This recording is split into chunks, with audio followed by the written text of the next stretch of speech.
Championship weekend has arrived in college football. There is one gargantuan linchpin conference championship game with the key to the college football playoff, but plenty of other hardware to give out, buys to be won. This is the College Game Day podcast. Rece Davis and Pete Thamel, glad to have you with us. We'd like to encourage you to subscribe to the podcast so you never miss a single episode or download wherever you prefer to get your podcast. We'll always be there for you.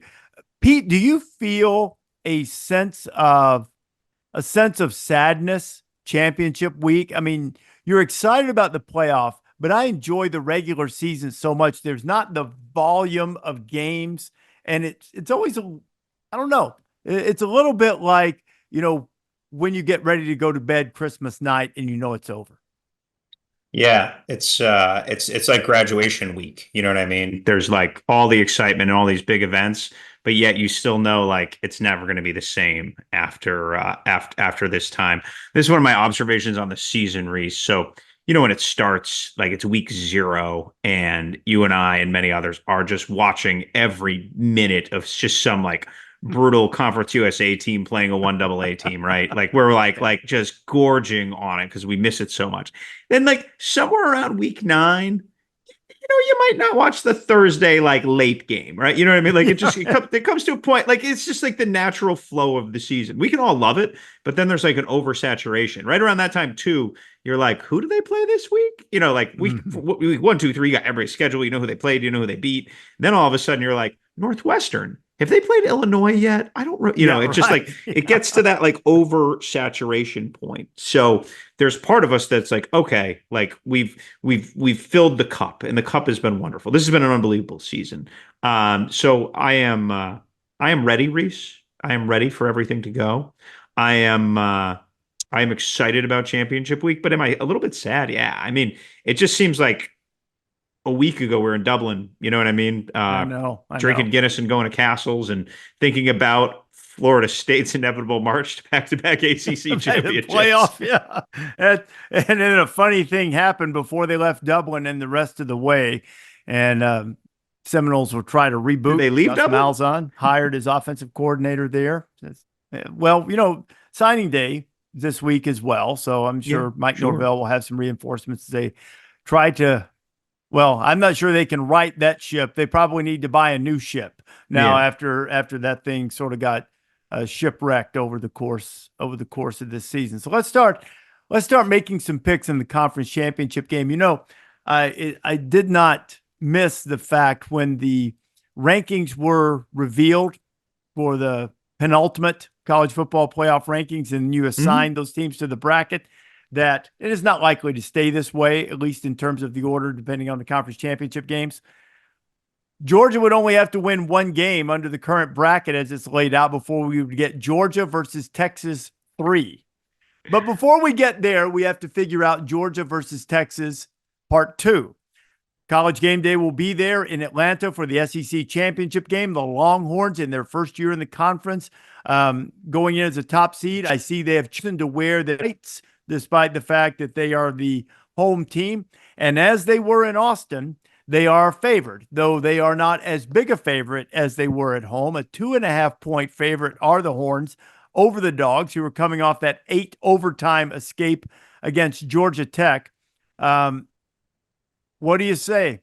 Longhorns going to hoist that trophy in their first year, or will the Dogs, who've had a star-crossed, checkered past in the SEC championship game, emerge victorious? Well, I think the thing that we'll be watching, Rece, and we'll certainly be talking about on game day for that game, is the status of Kelvin Banks. He is the all-world left tackle who did not play all-world against Georgia.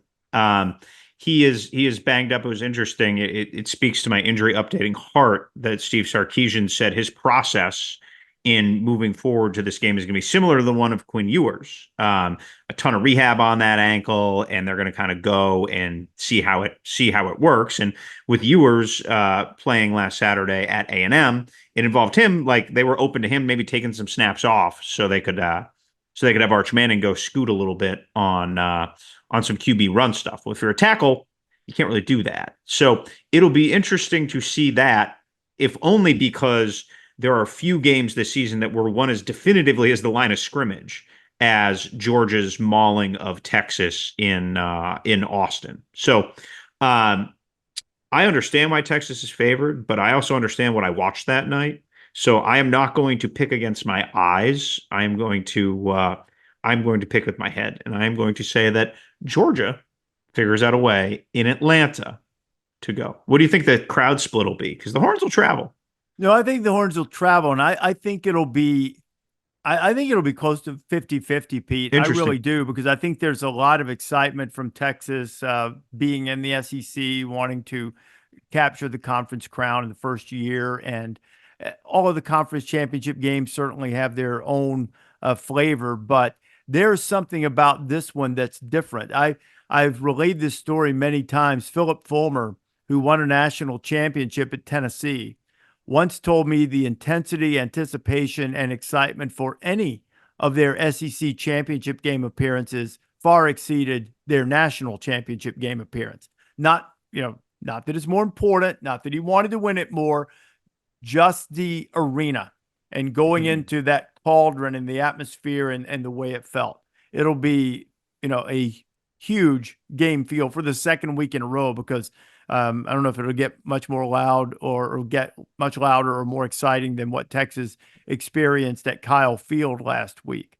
Let me ask you a quick question about Banks. Do you know, is he in a position, have you heard, will he attempt to wear that revolutionary brace that Quinn Ewers was wearing? A friend of mine, Dr. Fred Furlick of Notre Dame fame, was a co-inventor of that brace. It's outside the shoe, allows you to run in a straight line, sometimes lateral. It basically prevents the ankle from re-spraining, but allows a lot of movement. Have you heard if he will try that, or have you heard I have anything not like heard that. that? I saw Holly's report on it from Texas A&M and saw a little bit about it. I have not yet seen if they will use that, but I will certainly be in tune to that for Saturday morning. You want a little behind the curtain thing on that?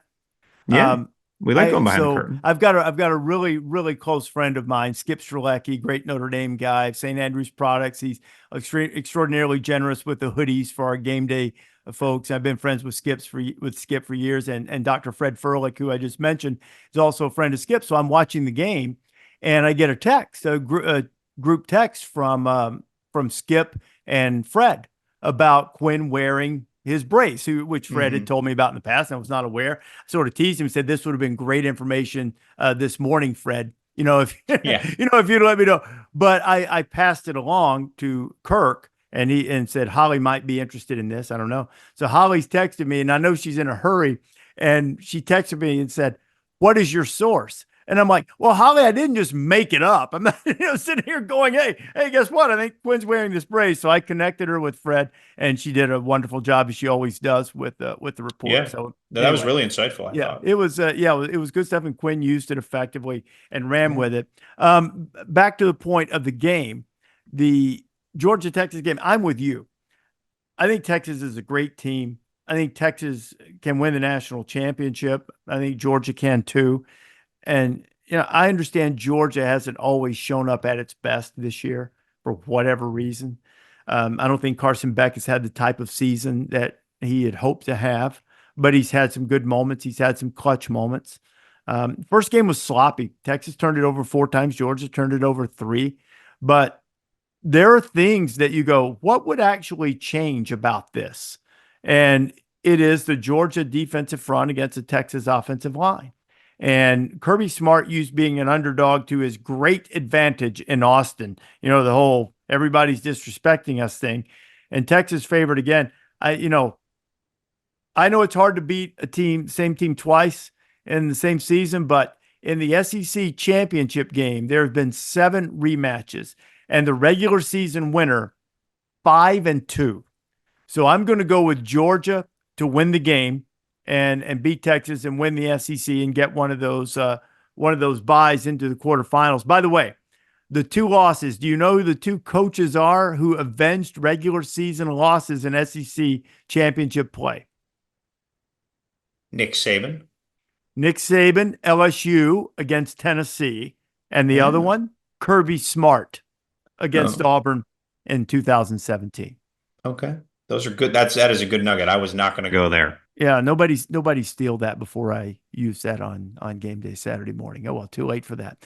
Big Ten, Penn State and Oregon, the only undefeated team in the country, the Oregon Ducks against Penn State. It has been well documented to the point of exasperation, I'm sure, for James Franklin.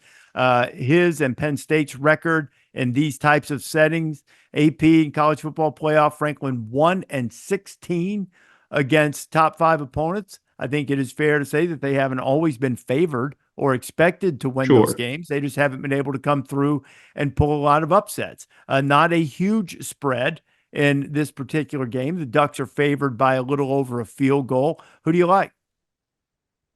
It's hard to not pick Oregon in this game.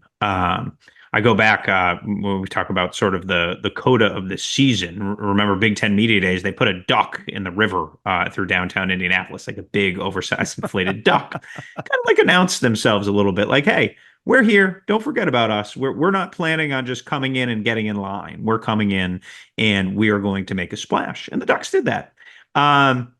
Yeah, I think Oregon. I mean, I believe Rece, they played 8 straight games at one point this year, and they're a little better rested now. And look, they've just met every challenge. So I don't see the Ducks flinching, and it's hard to pick Penn State in a big game at any. You know what I mean? It is just the track record is the track record, and these teams both have very good lines.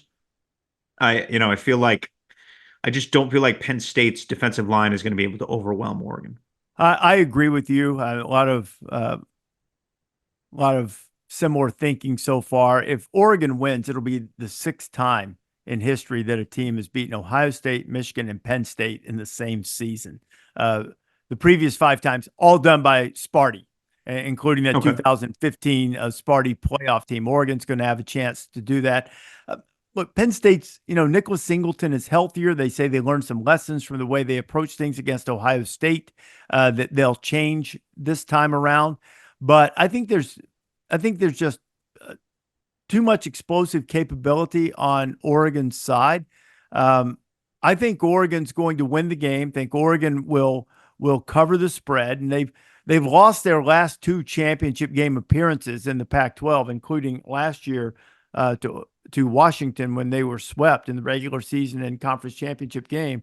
But I think the Ducks and Dan Lanning get the Big Ten championship. They get the #1 overall seed in the college football playoff. That will send them to the Rose Bowl and to start their playoff journey in the quarterfinals. I think it'll be the Ducks rolling over Penn State. In the Big 12, the playoff starts at high noon, 11 in Dallas, Saturday afternoon, morning for Iowa State and Arizona State. There is no path for the loser of this game to get an at-large bid, but there is a virtual, not official, but a virtual guarantee that the winner has a spot in the college football playoff. Iowa State, Arizona State. Iowa State hasn't won a conference championship since the 12 season. 1912 season in the Missouri Valley Intercollegiate Athletic Association.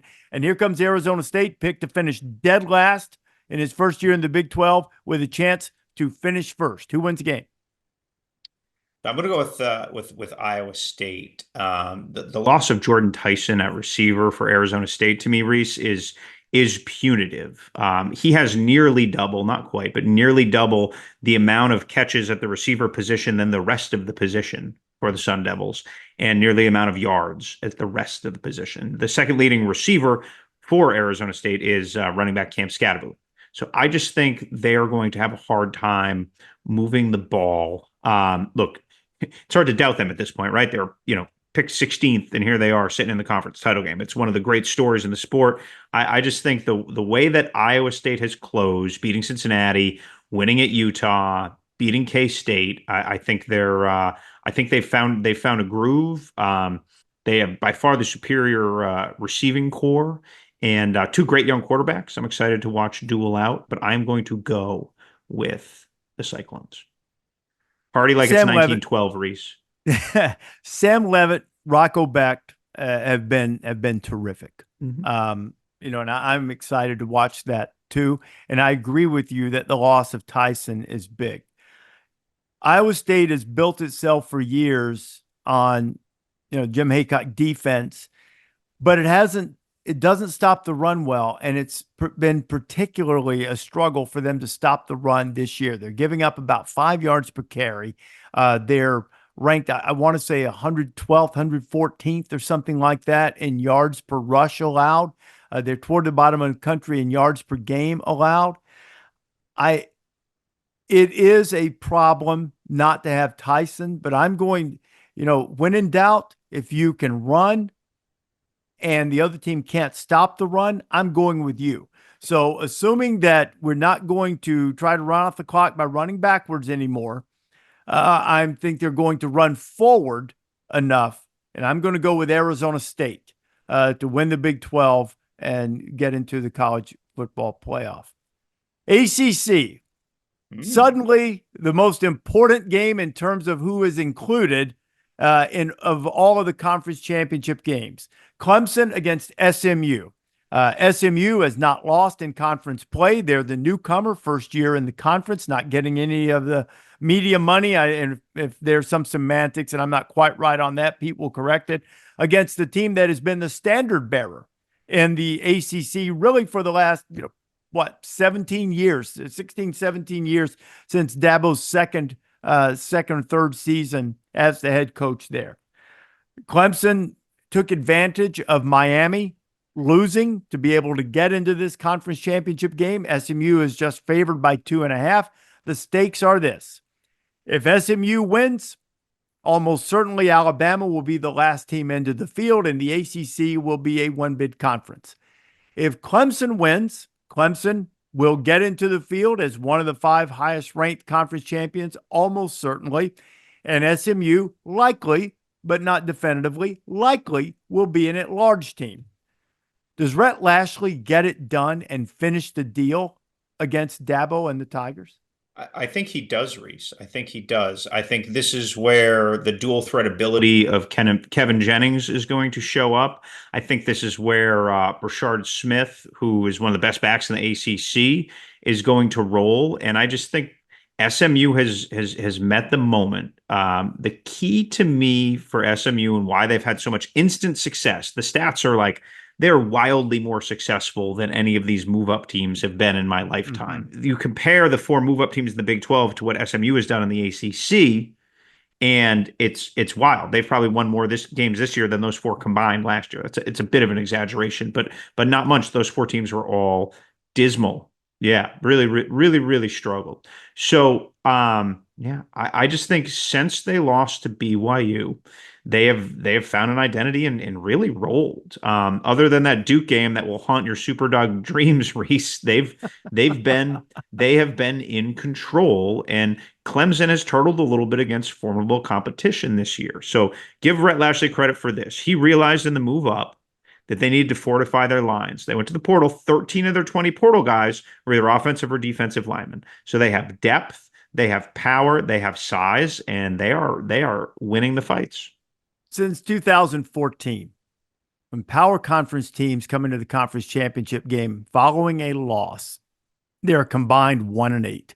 The only team to win was Clemson. After it lost to South Carolina, they beat North Carolina in an ACC championship game. Now, that was 2 years ago, and that North Carolina team bears no resemblance to this SMU team, which is a really, really good football team. And I think Clemson's going to win the game. I think that Clemson has, you used the term earlier in a podcast or maybe in a conversation we had, championship DNA. And I realize Clemson's taken a little bit of a step back. This is, Christian Wilkins is not walking through that door. Trevor Lawrence is not walking through that door. I get all of that. But I'm not so sure that SMU is so far and away above Clemson that, they can go into what will be a predominantly orange and purple clad environment in Bank of America Stadium. A Clemson team that basically got a stay of execution from the governor when Miami lost to have an opportunity to get into this field. I'm gonna go with Dabo and the Tigers rolling in and stealing a bid on the final Saturday on the primetime game on Saturday night from the ACC. Mountain West. So then you have to, if you're going to predict that, you have to say, is SMU getting the playoff? I will say SMU hangs in and gets in the playoff. I will say that as a result of that, that the 11 seed and the 12 seed in the playoff will be the two ACC teams. It'll be Clemson. It'll be probably Clemson, and then SMU will be the 12. So we'll see. Jim Phillips will be happy to hear that. He would be. He would be happy. I mean, perhaps we'll hear from him on Saturday in College Game Day because, Miami chagrined to be on the outside looking in at the moment. Mountain West Championship game, that too, almost certainly a playoff game. Winner will find its way into the field. Now, the caveat about the two ACC teams would be if Vegas pulls the upset. If Vegas pulls the upset, they're going to be the 12th seed. Boise State, on the other hand, has an opportunity to get a bye and get into the quarterfinals. You think Boise has zero chance of getting jumped, and they have a bye if they win? I think based on the rankings right now, Pete. I mean, they're 10 right now, right? Oh, I know. So, I mean, I would have to look at. I think what 15 and 16 is what it's right. It's in that neighborhood. They might be 16 and 17. I think Arizona State and Iowa State are 15, 16, I think. But at any rate, or 16, 17, whatever it is, that's a big jump. So I don't think so. I think that Boise, if it wins, is going to get that bye. But the question is, do they win? They've beaten UNLV once in the regular season. Do the Broncos do it again and win the Mountain West and get a bye? Oh, I think the Broncos win. I think the Broncos win. They have, and give them a lot of credit, right? First year coach Spencer Danielson, just named Mountain West Coach of the Year, has done an unbelievable job of keeping the team steady. They will have to earn every inch, as they did earlier in the season when they beat UNLV 29-24 in Vegas. UNLV is the nation's 10th ranked rush defense. They give up only 101 yards per game. And it will be a slugfest. I think it will be a low scoring game, but I give Boise, the best chance to come through again. They've given us no reason to doubt. Mad Dog, Spencer Danielson, Ashton Genty, they've figured out ways to win. And it hasn't been pretty the last few weeks, Rece. Let's be honest, right? Mm-hmm. They're in a mud fight with Nevada and Wyoming in those last couple of weeks, but they figured out a way to win. I think they'll do the same. In that game you referenced in the regular season, Genty went for 128 yards and the winning touchdown, but you're correct in saying he earned every inch. He was held to under 4 yards per carry, and his long run was 16. And Ashton Genty has he rolls off the bus and rips off 3 or 4 16-yard runs, and usually a 60-yarder in there someplace. So Vegas did a great job of keeping him bottled up. But I think Boise State is the better team. And I think Boise State, home field this time. Remember, Mountain West Championship game is played in home stadiums of the higher seed. That is Boise State. They're favored by 4. I think the Broncos not only win, they cover, and they're off to the first edition of the 12-team playoff.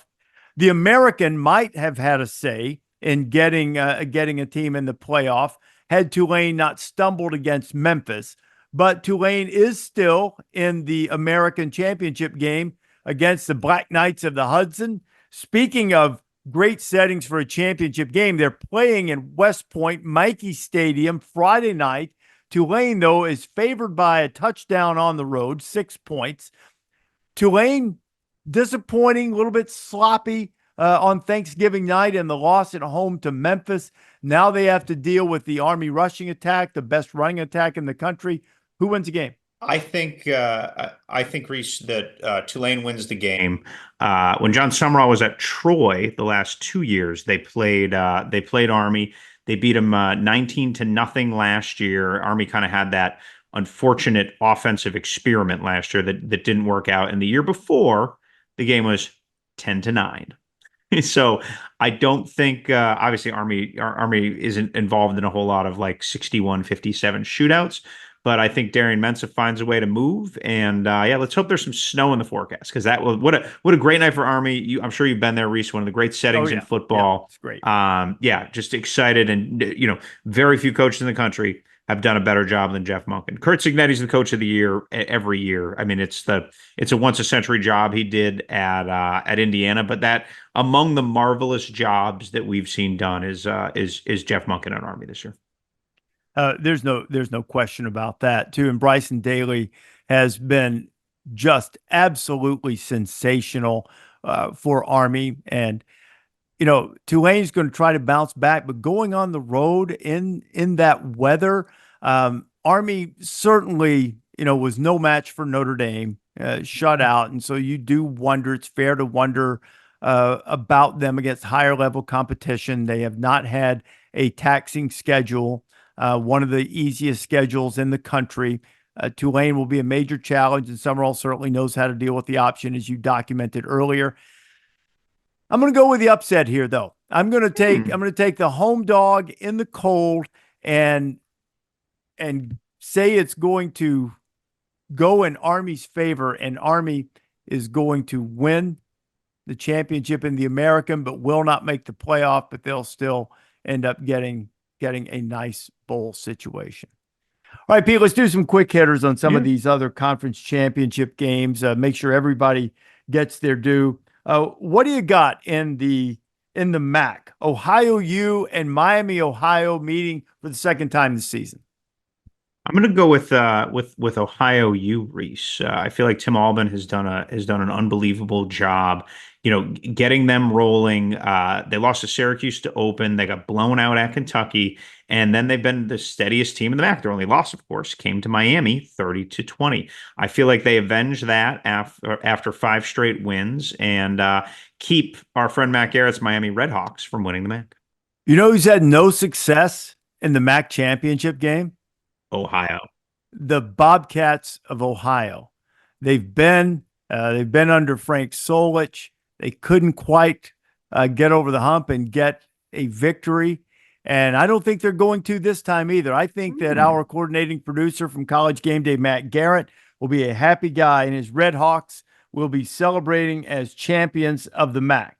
Sunbelt, you got Marshall moving into the championship game against Louisiana, the Raging Cajuns.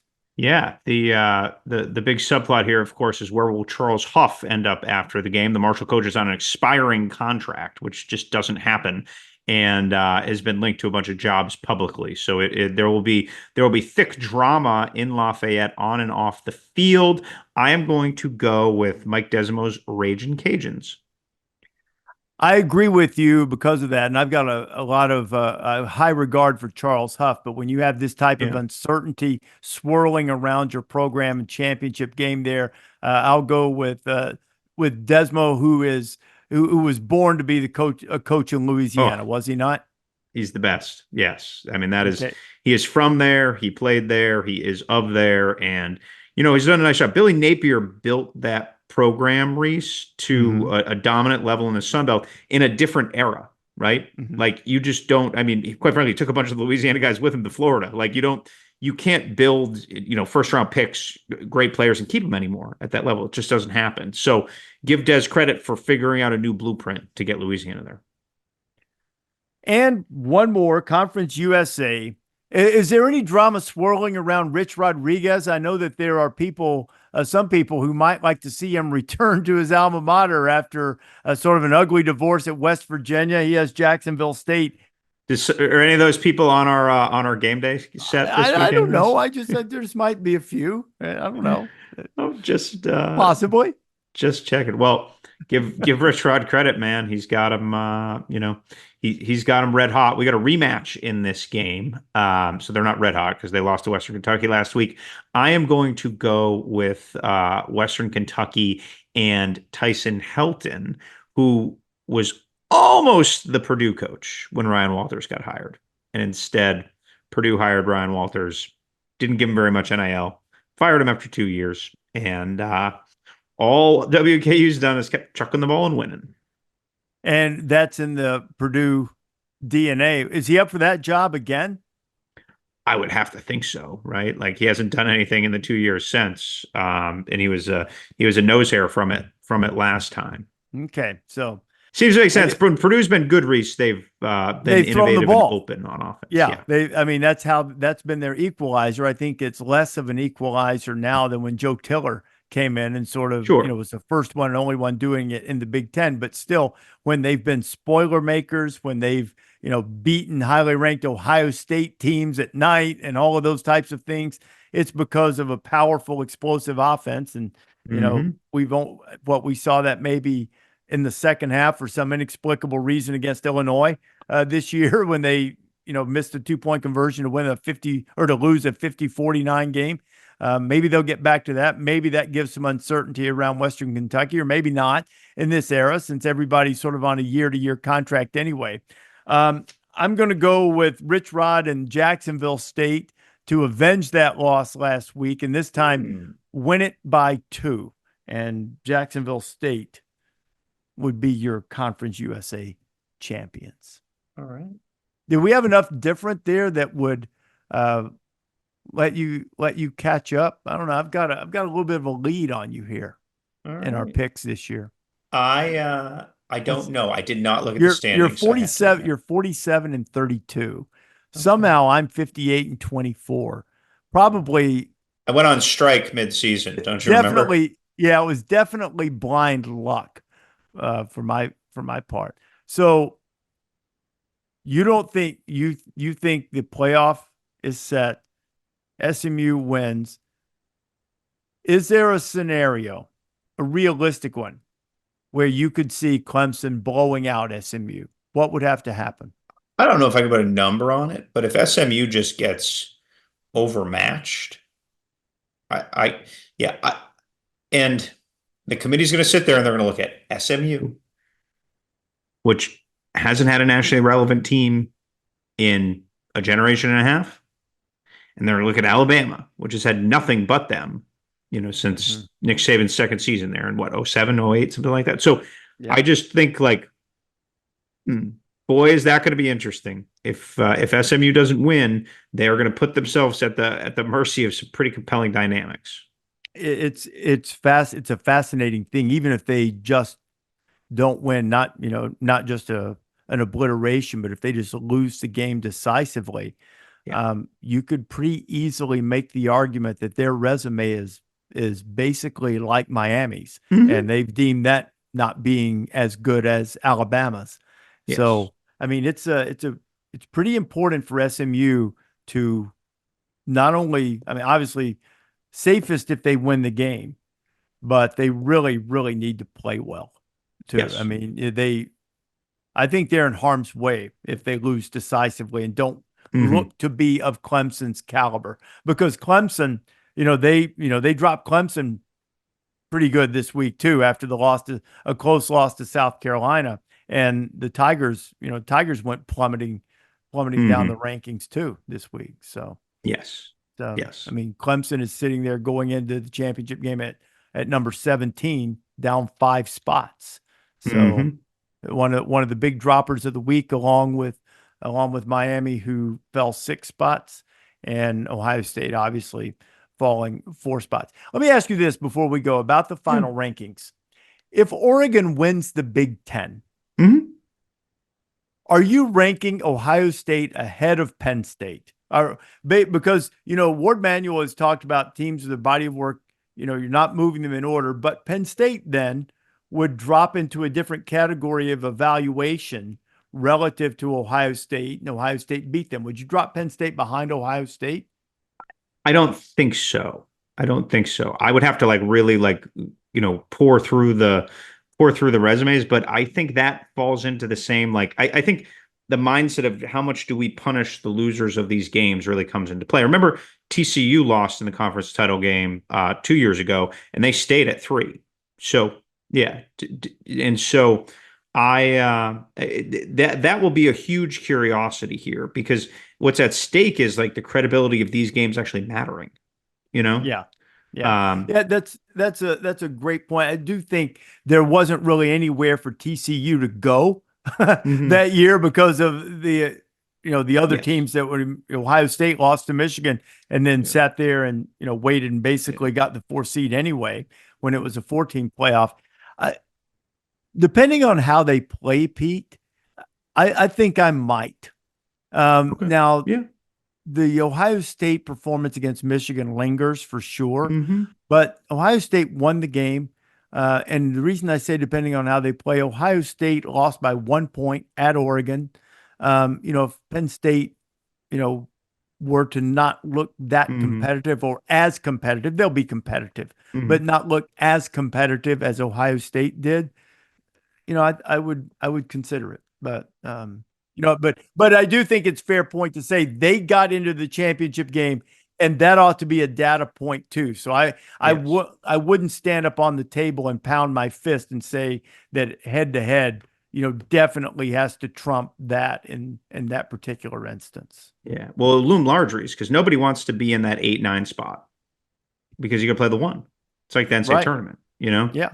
And the one is going to get an 8-9 that is going to be almost certainly more physically challenging in terms of high-end talent than the 4 or the 5 is going to get in playing the 12 and then the 4. It's not even close. Yeah. It's a flaw in the 5 system. The 5 is like the key to this thing. It's the key, and it's also the flaw. And the 5 is the path of the 5 is ultimately going to get this thing changed in pretty short order. In my years of doing all this, there's been like ill-concocted playoff situations, formulas, computer indexes, whatever, followed by messes, followed by corrections, usually overcorrections that have to get corrected. And it's just sort of been an entire system chasing its tail over and over again.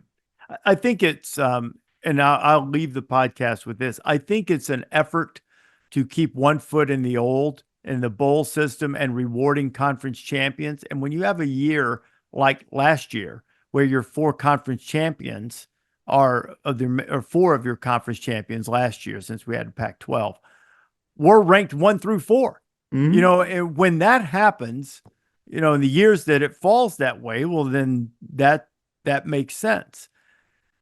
This year is far more chaotic in that regard, and it doesn't make sense. And I think the safest thing to do, because we're not giving out participation trophies here, we're competing for a championship. This is a championship event. And if you're going to seed the bracket, seed the field, place them in the bracket according to those seeds, regardless of conference affiliation. And for the 5 teams automatically in the field, you can keep it the way it is. They get automatic spots in the field. And if they're ranked 15th and 17th, well, then they get the 11 and 12. But everybody else is seated where they're ranked. I think that is the fairest way to determine a champion and to reward the team that the committee is deeming performed best in the regular season, which would be the number 1. Yes. All right. You said we're going to leave there, so I will. Yes. Namaste. All right. If you would like to honor our person and our group, you can subscribe to the College Game Day podcast so you never miss an episode, or download it wherever you prefer to get your podcast. Say it again to them, Pete. Namaste, good listeners.